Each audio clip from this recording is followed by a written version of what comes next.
À tous, bonsoir, bienvenue.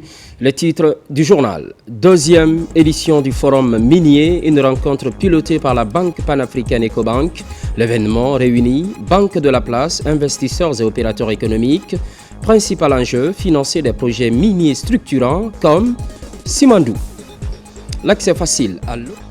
Les concessions scolaires de Dabola, la fédération d'Enkadi et son partenaire Child Fund remettent officiellement 3 fourrages à certaines écoles primaires. Objectif, améliorer les conditions d'apprentissage.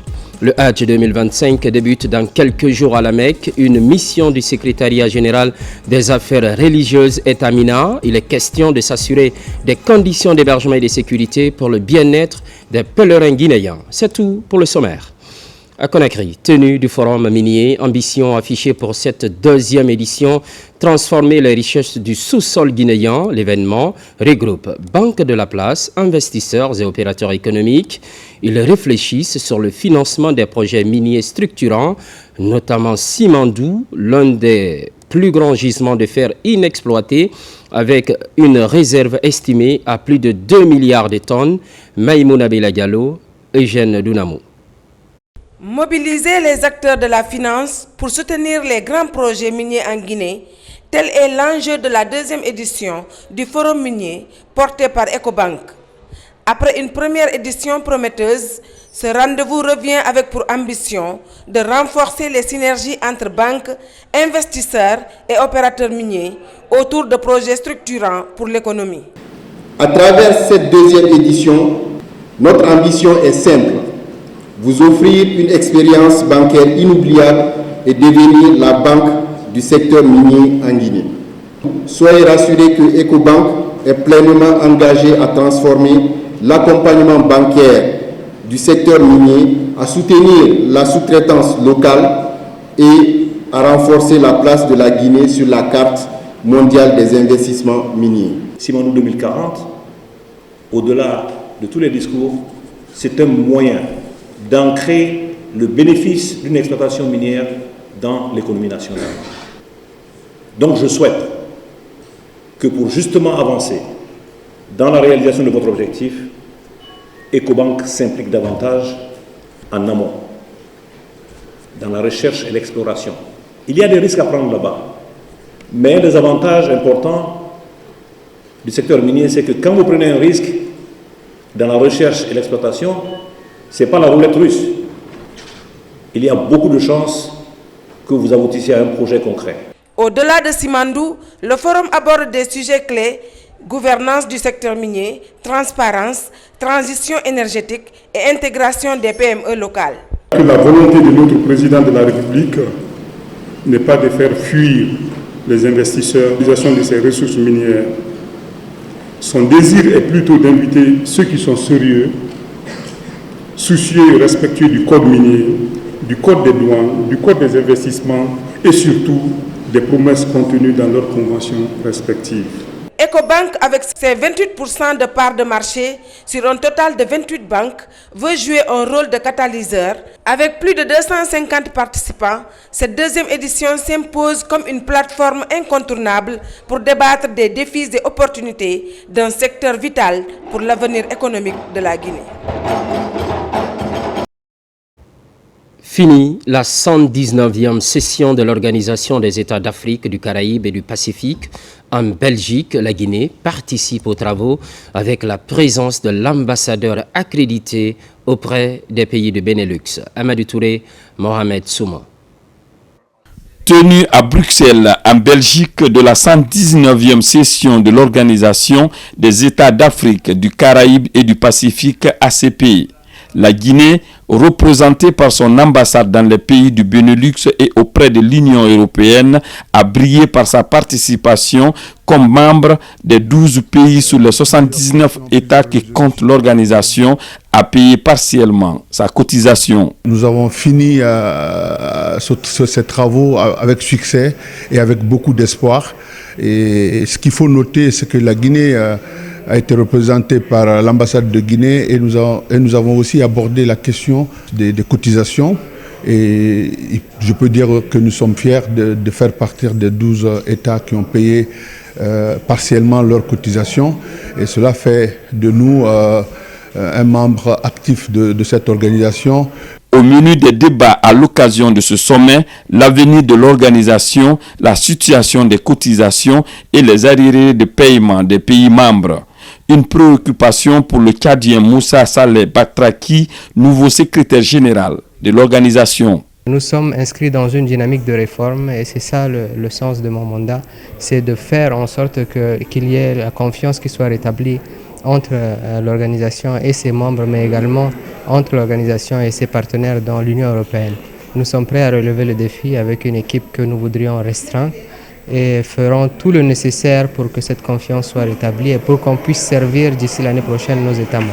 Le groupe Afrique-Caraïbes-Pacifique a pour objectif le développement durable et l'intégration progressive de ces pays membres dans l'économie mondiale, ce qui implique en priorité la lutte contre la pauvreté et l'établissement d'un nouvel ordre mondial plus juste et plus équitable.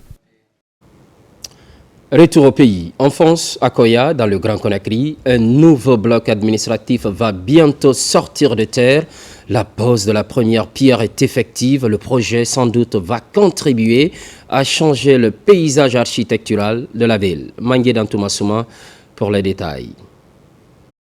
Dans la préfecture de Koya, l'histoire retiendra que depuis son existence, c'est le CNRD, grâce à la vision de son président, le chef de l'État, général Mamadi Doumbouya, qui a jugé doter cette localité d'un bloc administratif digne de nom. Koya avait soif de ce bloc. Seulement l'avènement du CNRD au pouvoir, à la tête de général Mamadi Doumbouya, parce que lui aussi il promet et réalise, que Koya, comme beaucoup de préfectures maintenant, bénéficie des blocs administratifs pour mettre les administrateurs territoriaux dans les meilleures conditions de travail. La réalisation de l'édifice est confiée à la compagnie d'ingénierie et des travaux. C'est un projet qui est composé d'un bloc administratif, un bâtiment principal R+1. Vu le dénivellement du terrain, on sera obligé de serrer un sous-sol qui va servir d'archive. Et il y a un poste de garde qui va servir, c'est pour la gendarmerie. Il y a un bloc de toilettes de 6 cabines et un espace aménagé qui aura un parking ouvert et couvert et avec les verdures aussi. Et un espace couvert de dallettes autobloquants. C'est un projet de 8 mois. À partir de maintenant, le compte à rebours a commencé. Il s'agit pour nous d'aller avec précision et avec toute la qualité qu'il faut pour qu'au bout du délai exécuté, nous puissions voir jaillir de cette terre un bâtiment qui va abriter les administrateurs territoriaux et tous les services administratifs de Koya pour leur permettre de servir encore mieux les populations de cette préfecture. Cette pose de la première pierre du bloc administratif de la préfecture de Koya est sans doute l'expression de la volonté du chef de l'État et sa détermination à offrir les meilleures conditions de travail et de vie à chaque citoyen guinéen, quelle que soit la localité. Au même moment, plus de 100 lampadaires et accessoires offerts à Nono, préfecture de Kouroussa.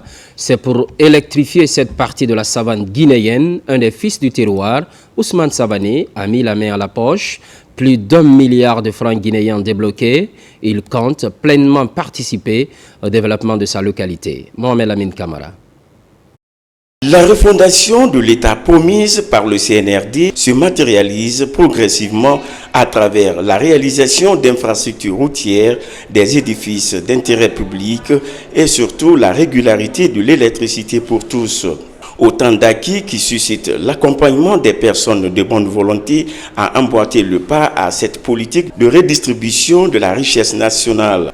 D'où cette remise de 100 lampadaires solaires avec accessoires destinés au district de Nono-Oulada dans la préfecture de Kouroussa pour un coût global de plus d'1 milliard de francs guinéens.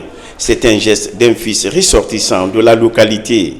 On a donné ça au village comme cadeau pour qu'on puisse aider à développer notre communauté. Et c'est une façon d'encourager les jeunes entrepreneurs pour aider nous à développer notre communauté. On ne peut pas tout laisser avec le gouvernement, ce que nous aussi on peut faire. On va faire ça. Aujourd'hui, à Nona Oulada, plusieurs actions de développement local sont visibles.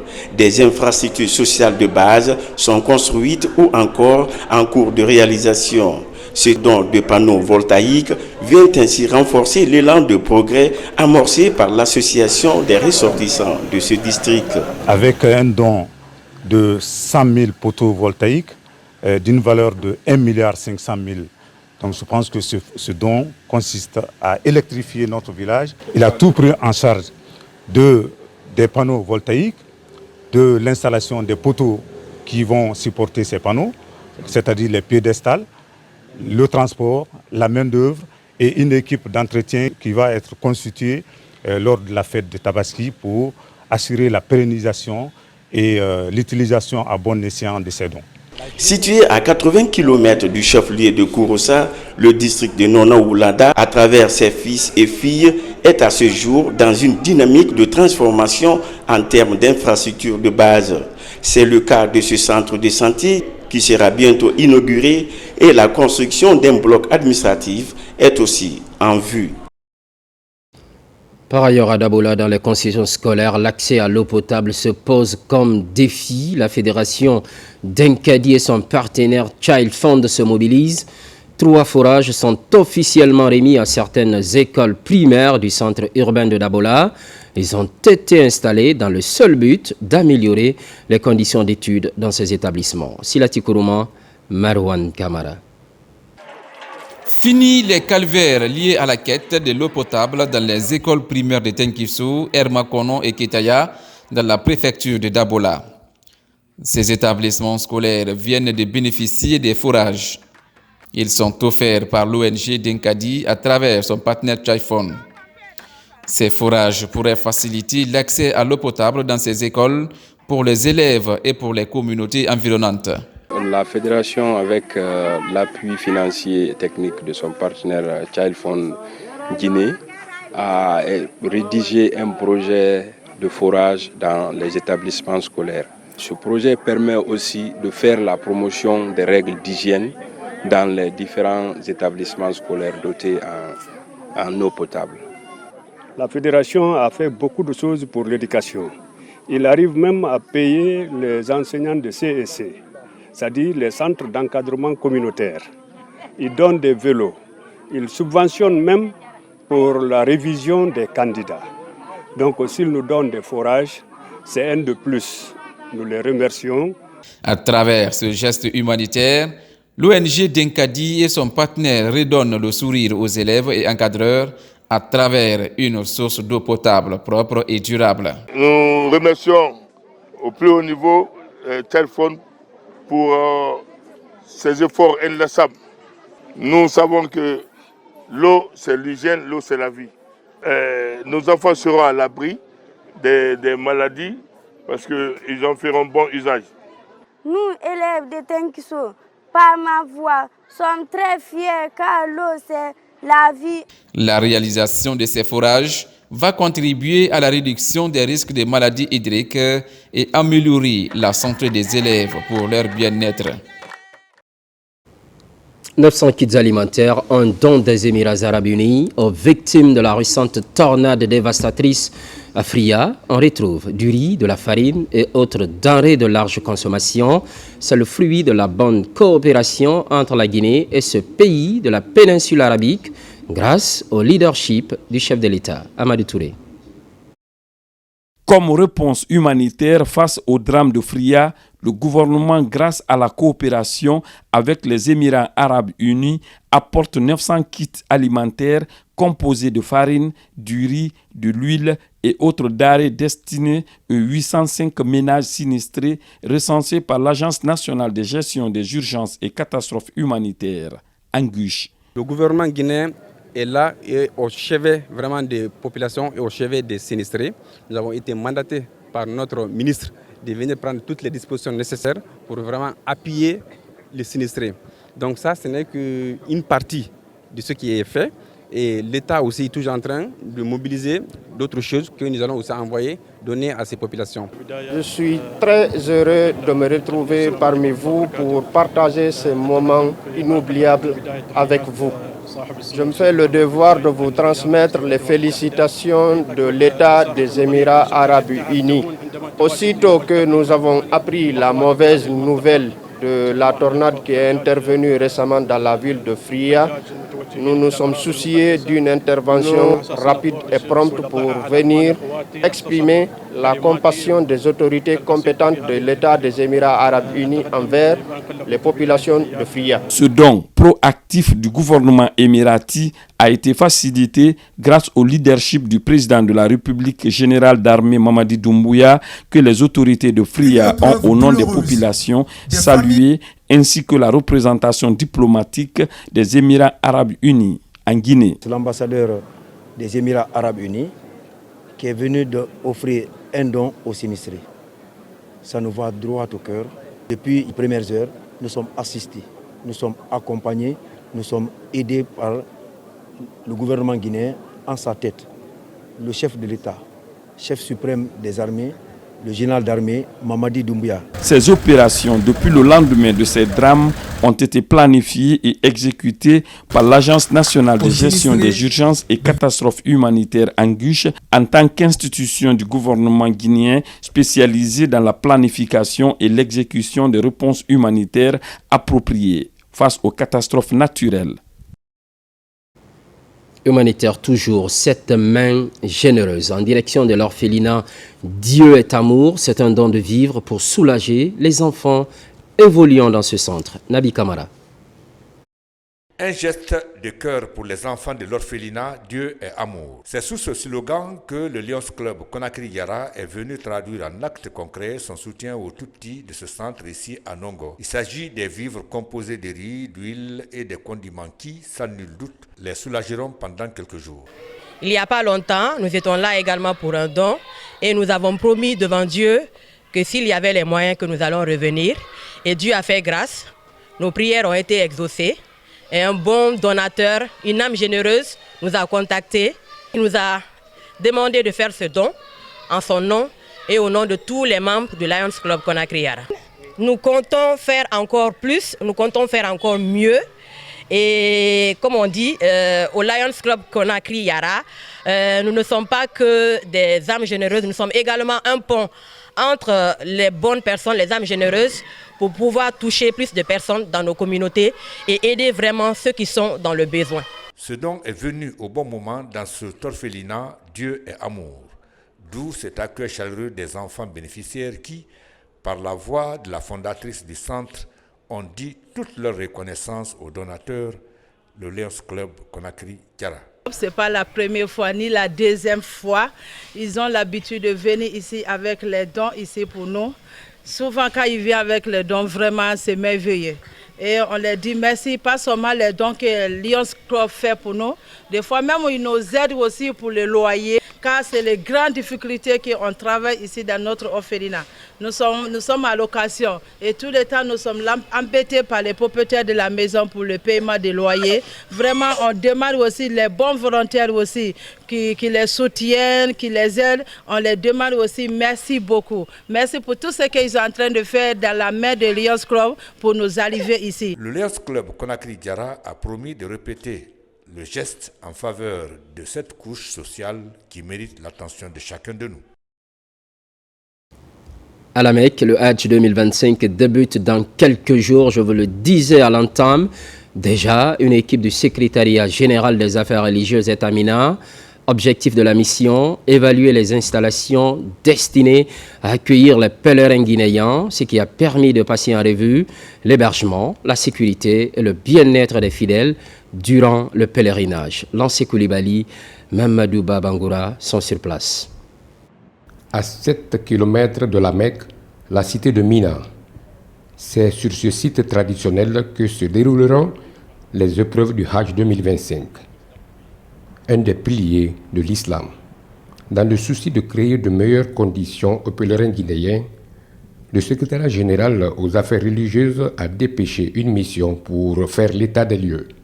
Le site de Mina est l'un des points fondamentaux du Hajj. Et c'est le lieu où on va passer le plus de temps pour ce qui est des lieux à visiter.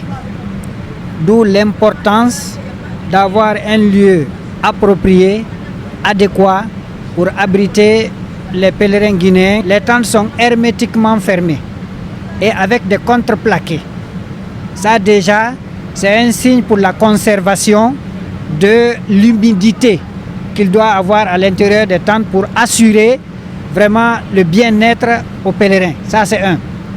Deuxièmement, avant, on avait des ventilateurs qui peuvent charrier vers les pèlerins de l'humidité, de la chaleur, de la poussière, ce qui fait que généralement les gens étaient tout le temps allumés dès l'arrivée à Midan. Ce sont des climatiseurs, c'est des climatiseurs. Vous ne pouvez pas aujourd'hui faire la différence entre les tentes qui abritent les pèlerins guinéens et les VIP. Ils seront au total 10 100 pèlerins, aussi bien du côté de la Ligue islamique que des agences privées, à occuper cet espace pendant 3 jours. Tirant les leçons des éditions précédentes, les autorités guinéennes n'ont pas lésiné sur les moyens pour conférer à ce Hajj un cachet particulier, notamment avec la mise en place des différentes commissions à cet effet. La santé est un pilier fondamental de la réussite de ce Hajj. C'est dans ce cadre qu'une équipe médicale a été constituée. Cette équipe est composée de 40 agents de santé. Vous avez des médecins, vous avez des pharmaciens, vous avez des infirmiers, vous avez des techniciens de laboratoire. Cette équipe est repartie d'abord au départ. Chaque convoi est accompagné par une équipe de 2 ou 3 médecins. Et une fois sur place, comme on est à Maka, au niveau de chaque hôtel, il y a une équipe. Et ces équipes tournent toutes les 6 heures. C'est-à-dire qu'il y a un service qui continue 24 heures sur 24. Les pathologies, on en rencontre bien sûr. Il y a 2 types de pathologies. Il y a ceux qui sont venus avec déjà des maladies qui sont connues. Il s'agit des gens qui ont de l'hypertension, qui ont du diabète. Là, c'est des personnes qui sont là, qui sont suivies et qui font régulièrement des contrôles au niveau de ces points de consultation. Et d'autre part, il y a des maladies qu'on attrape ici. C'est souvent le rhume, c'est souvent les diarrhées, les vomissements et puis les douleurs, surtout après les tawaf et autres. Pour l'heure, la plupart des pèlerins guinéens ont déjà rallié les lieux saints de l'islam. Projecteur renouvelé sur un talent de la musique africaine de Guinée, Mamadi Kamisoko, Azaya, comme nom de scène, ce griot de naissance s'est fait remarquer par ses œuvres sur le plan national et africain avec plusieurs prix décrochés. Son rêve désormais est de faire le plein de la salle d'Arena Grand Paris. Le projet est validé et la date du 13 décembre est retenue pour la prestation dans la capitale française. Ces mélodies accrochent le grand public, un vrai challenge sur les réseaux sociaux, le portrait d'un artiste à la conquête du monde. C'est dans ce grand format de Makeme Dunzo.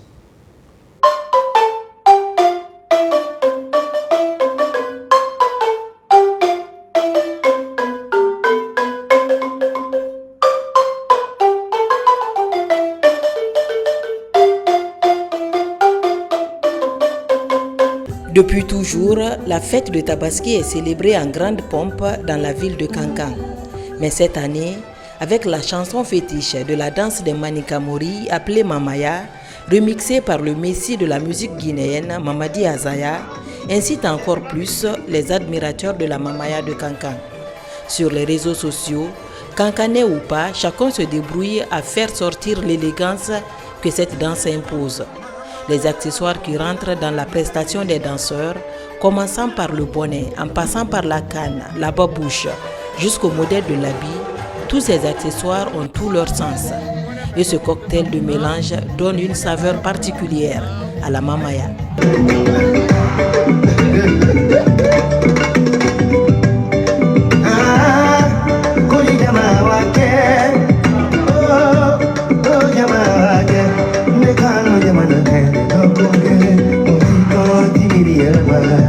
« 2022 2025 est une année de défi pour Azaya. Reconnu par son style musical, un mélange de rythmes séculaires et de sonorités modernes, cet artiste, auteur, compositeur, arrangeur, musicien et producteur est diplômé en droit à l'Université générale Lansana Conté de Symphonia. Après avoir fait ses preuves au pays en solo, il se lance dans la collaboration avec des artistes nationaux et internationaux. Le fils de Hadja Ate Kourouma ne compte pas rester là. Ce touche-à-tout a réalisé plusieurs concerts à l'international. Pour aller plus loin, Mamadi Kamisoko se prépare pour Arena Grand Paris. Et là, il compte remplir une salle de 9000 places. Un événement prévu pour le 13 décembre. Tellement inspiré, le petit-fils de Balakala et Makura a déjà fait un jet musical sur ce méga concert.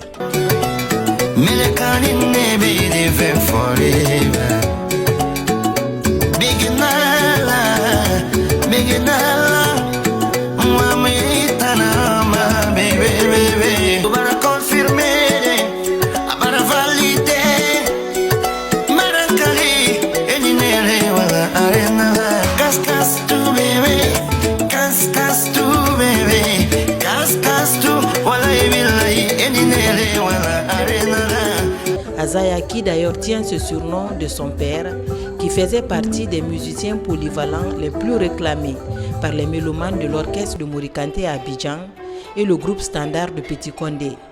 Comme le dit l'adage, tel père, tel fils, Mamadi Kamisoko dit Azaya est né, a grandi et est toujours entouré d'une véritable dynastie de musiciens depuis tout petit. De 2012 à nos jours, il est titulaire d'une centaine de singles réclamés par les mélomanes de la musique mandingue. Des singles qui accrochent et raflent le succès partout où se trouvent les Guinéens.